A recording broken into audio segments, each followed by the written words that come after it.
this restaurant store where their stolen flesh is bought, to share the slaughtered animal's story.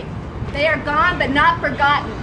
As Chipotle releases their quarterly earnings, we mourn the cows, pigs, and chickens murdered for business, profit, and gain.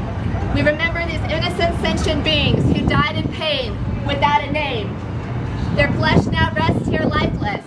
We raise our voices to this crisis. Chipotle sells their butchered bodies, but an animal's life is priceless. Behind every burrito there was a face, and in the shadow of every menu selection there is a trace of an innocent life lost. A life without family, a life without freedom, a life of abuse and neglect, a life of stress, pain, and misery. Before Chipotle makes its money, before their flesh is consumed, animals must endure suffering and violence, and we will not remain in silence. They are not properties. They are not commodities. They are families. We stand before this restaurant store where their stolen flesh is bought to share the slaughtered animal's story. They are gone but not forgotten. Chipotle claims to humanely raise their animals. In fact, their motto is food with integrity.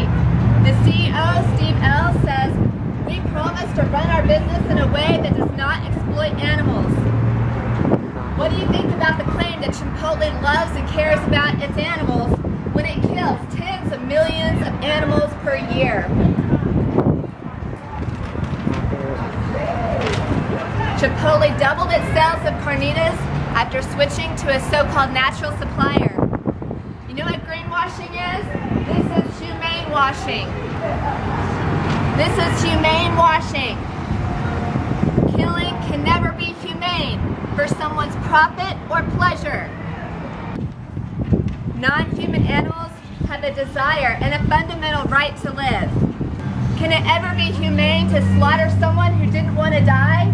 Over 98% of Chipotle's sales involve violence against animals, which amounts to billions of dollars in blood money. And as the company grows, more and more animals are killed to serve its bottom line. There are not many more companies with more blood on their hands than Chipotle. Please feel free to look through the Direct Action Everywhere's blog to see why we shouldn't let non-violent consumer options